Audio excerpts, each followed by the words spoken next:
What if Jerry John Rawlings had been executed in May 1979? Ghana's entire history would look different. No bloody purge of generals. No fiery revolution. No transition to democracy under his rule. Just another failed coup lost in the shadows of African politics. But destiny by God cracked open his prison cell instead, and the young Air Force officer who should have died became the man who made presidents fall.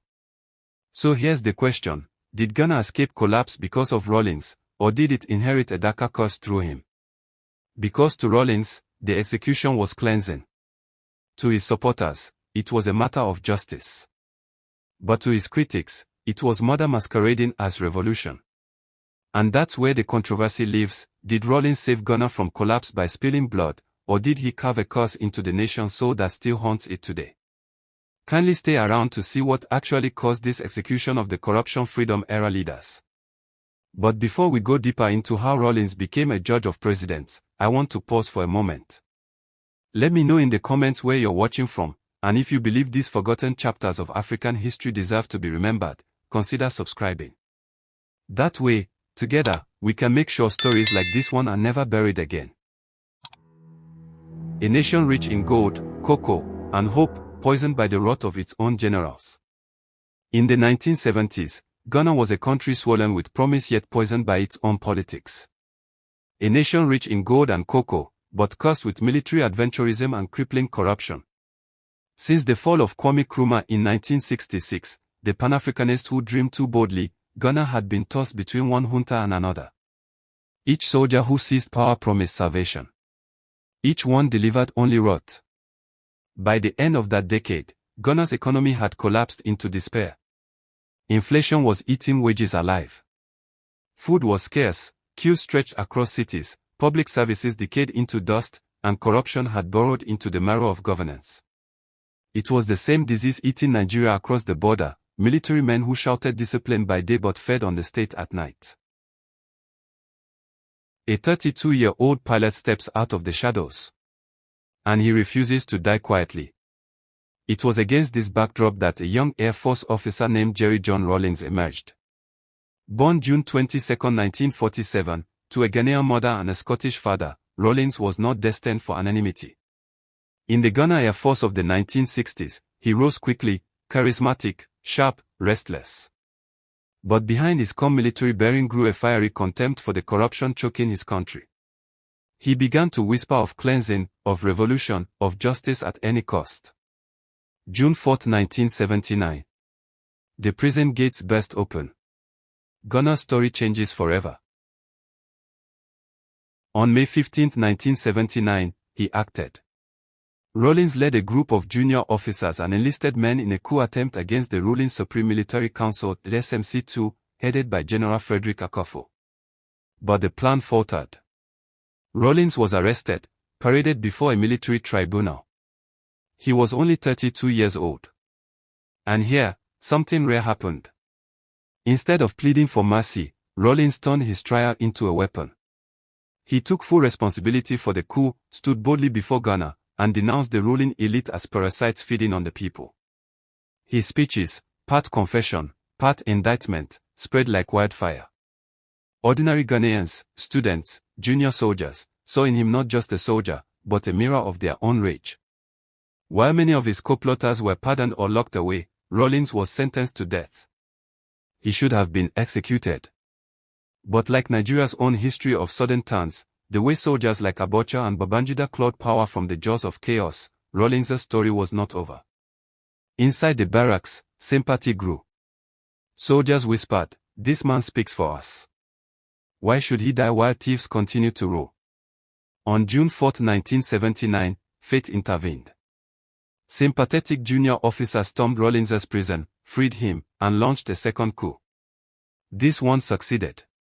The Supreme Military Council crumbled, and Rawlings, now a folk hero, stood at its head. The Constitution of Ghana is suspended.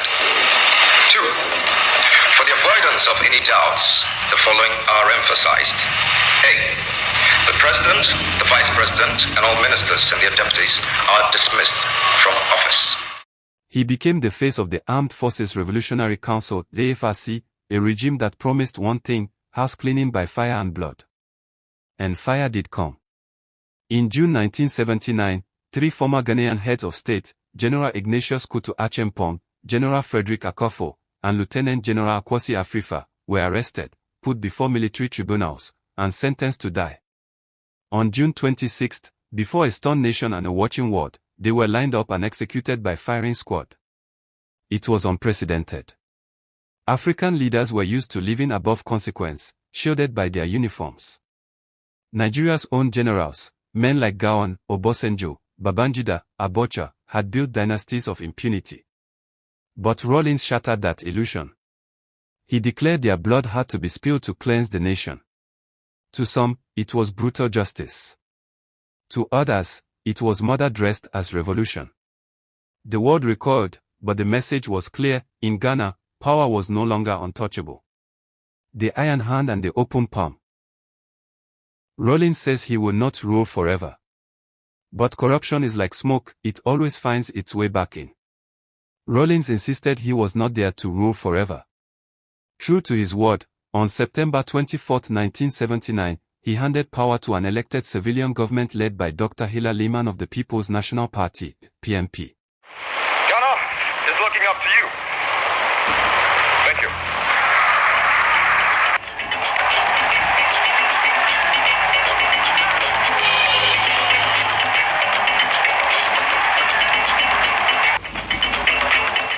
But the new administration was weak.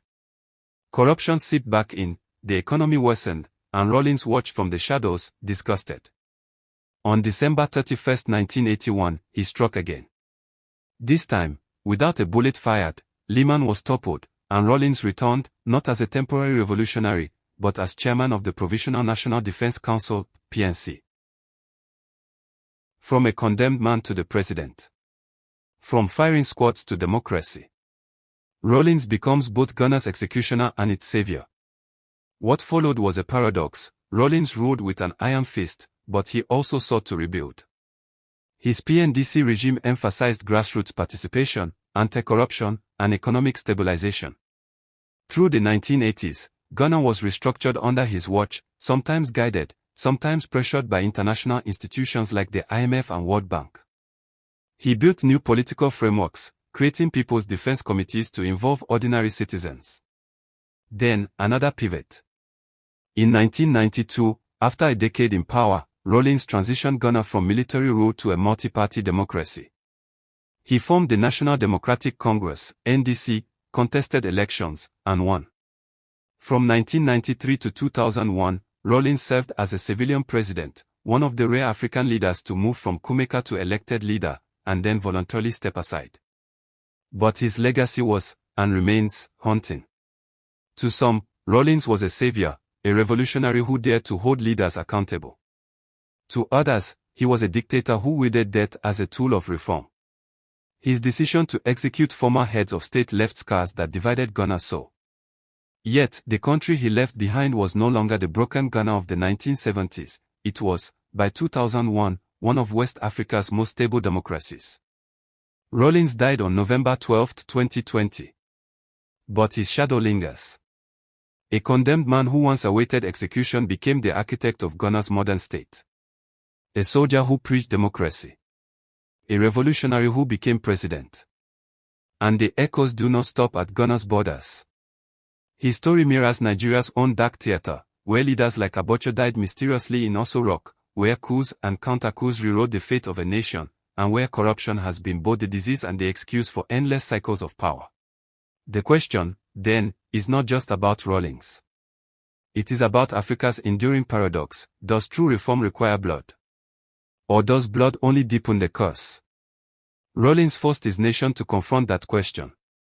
Nigeria, still haunted by the likes of Abacha, never has. Here lies the core tragedy: to cleanse the state, Rawlings spilled blood.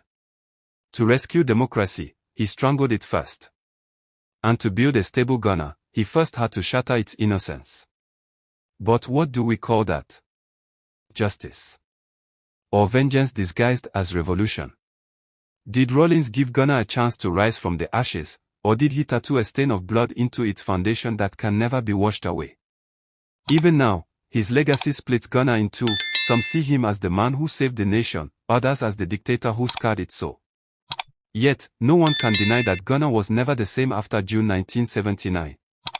And maybe that's the question that lingers beyond this story. Does true reform in Africa demand sacrifice in blood, or has blood only ever deepened the cause of corruption? The history of Jerry John Rawlings forces us to confront that uncomfortable paradox. And the answer lies not in him, but in us, the people who choose which stories to remember, and which ones to ignore.